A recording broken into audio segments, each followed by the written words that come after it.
I'm not going to stick to one spot.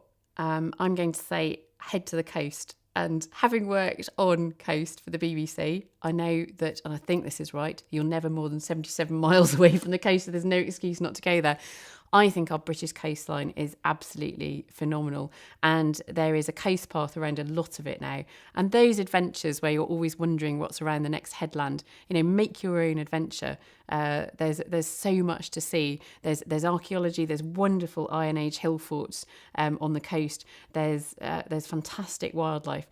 Just get outside and go and explore, and you don't have to go a long way from home. We're diurnal animals. We're principally active during the daytime. And when you walk in the forest like this in daytime, depending on the time of year, you get to hear bird song, and you'll get to see insects, and you'll maybe get to see some mammals. But if you go home and you go to bed, you miss out on half of the world in the forest, the nocturnal world, the nighttime world. So my tip is, go out at night, have a little nap, and then set your alarm for midnight and go out quietly and just sit down and listen to the world. Our eyes aren't very good at night. We're not likely to see very much, but you can hear a tremendous amount. Not just owls and foxes barking and deer grunting, but all of those other sounds of the night, the badgers rustling, the hedgehogs squeaking, the shrews fighting in the grass. It really is another world. And the best thing about it is that you will hear something and you don't know what it is. And there's always that element of mystery there, and kids in particular love that element of mystery, of not knowing everything. My recommendation for a family adventure would be pretty much any walk will do, and maybe the parents can, they can do the navigating with a map and all that sort of stuff. But the challenge for the kids is at the end of the walk, you've got to get out a piece of paper and a pencil and draw a map of where you went. You've got to draw the route, and it sounds easy, but try it, because it's really, really challenging. And what you'll find is you're starting to notice things you never noticed before. Where the sun is, what the wind's doing, where certain trees are, and that is a really good way to get going with a bit of natural navigation. Iona is just the most special place.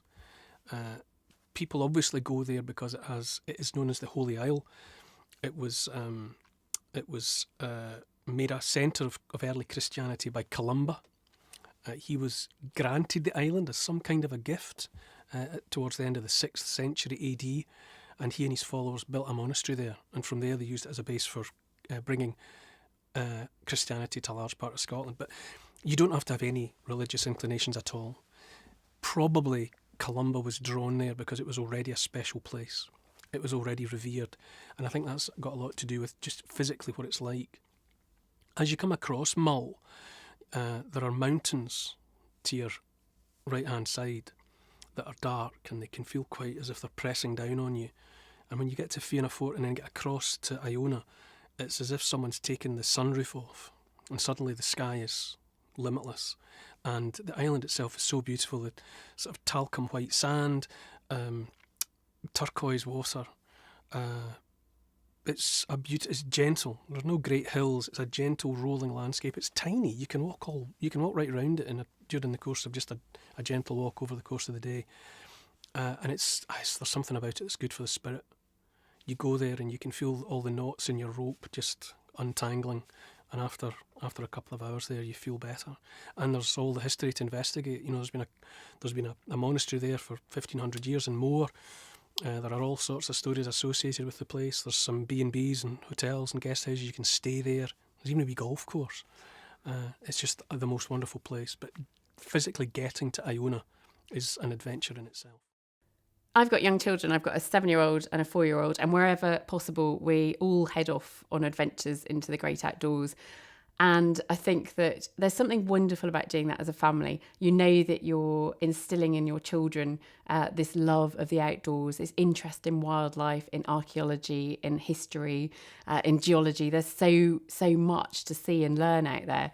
But I also think there's a lot in it for the parents as well. And I found myself reconnecting with a sense of adventure that I think was instilled in me by my parents. I remember going off on adventures and explorings with my dad and my mum, and I'm tapping back into that. I'm enjoying it as a parent. It's not just about my children. I want them to enjoy it and experience that sense of adventure, but I'm getting a lot from it as well.